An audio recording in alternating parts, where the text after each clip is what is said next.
তো আজকে আবার কোথায় চলে এসেছি? কাশীপুরে দাদার সাথে দেখা করতে। ঘুরে একটু এদিকে। দাদাকে আমার ভালো লাগে, প্রথমবার যখন এসেছিলাম দাদার সাথে কথা বলেছি, দেখা করেছি, তো আমার ভালো লেগেছিল। কলকাতা গিয়েছিলাম বাজাজের ইনফ্লুয়েন্সার মিটে, তো দাদা বলেছিল কলকাতায় এলে উজ্জ্বল ফোন করবি আমাকে, দেখা করবো তোর সাথে। কিন্তু দাদা তখন শুটিংয়ে ব্যস্ত ছিল, দেখা হয়নি। এখন ঘর এসেছে, আমিও ফাঁকা ছিলাম, বলি দেখাটা করে আসি। কথা বলতে তোমার সাথে ভালো লাগে আমার। আমারও ভীষণ ভালো লাগে তুই যখন ফোন করিস বা এলে প্রায় 2-2.5 মাস ব্যস্ত ছিলাম, সে কারণের জন্য ওকে ফোন করাও হয়নি। আর মানে কথা মিট করাটা খুব টাফ হয়ে গেছে আমার পক্ষে। ম্যাক্সিমাম সময় এখানেই থাকি, আমার শুটিং না থাকলে বা কোনো কারণে যদি অফ পড়ে যায় একটু 4-5 দিন 6 দিন, তো আমি সোজা চলে আসি। বিকজ আমার বাবা মার বয়সটা অনেকটা জিনিস দেখেছিস বেড়েছে, আমার অসুস্থতা বেড়েছে অনেক বেশি আগের থেকে। তো সেই কারণে ওদিকেই সময় দেওয়ার চেষ্টা করি। শুটিং থাকলে কলকাতায়, নাহলে বাড়িতে। না না আমি বাড়িতে। আর আরেকটা কথা রাগ করো না কিন্তু, আগের বারও তোমার গেটআপ এরকম ছিল, এবারও দাড়ি বেশি চুলিয়া। শুটিং চলছে কোনো? হ্যাঁ ফিল্ম চলছে, ফিল্মগুলোর নাম বলতে পারবো না, কি একটা কনফিডেন্সিয়াল।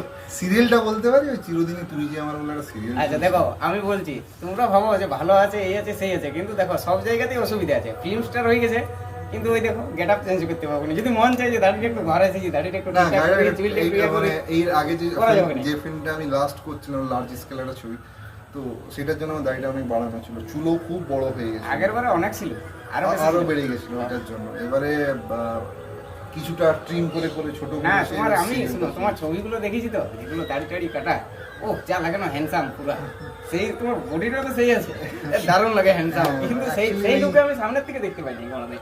না অ্যাকচুয়ালি ওই ধরনের কাজ এখনো শুরু হয়নি। আর টানা কি হচ্ছে বলতে, যখন কাস্টিং হয় তখন তো ধর এই লুকের উপর কাস্টিং হচ্ছে, তখন কাস্টিংটা ওইটাই মানে মিসম্যাচ যাতে না হয় ক্যারেক্টার অ্যানালাইসিসটা, সেই জন্য এটাকে রাখতে হচ্ছে। এরকমই থাকতে হবে যতদিন শেষ হবে। হ্যাঁ যতদিন শেষ হবে।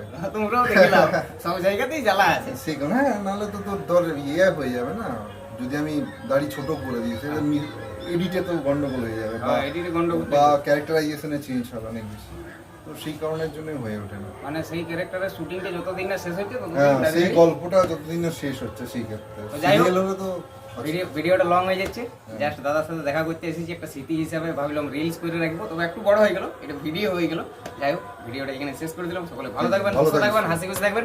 আর আমরা গায়ের মানুষ এরকমই হই, তাদের ফিল্ম স্টার হোক, চাই ইউটিউবার হোক, চাই সাধারণ নর্মাল ঘর ছেলে হোক, তাই তো আমরা গায়ের ছেলে এইরকমই হই। চলো টাটা, ভালো থাকবেন।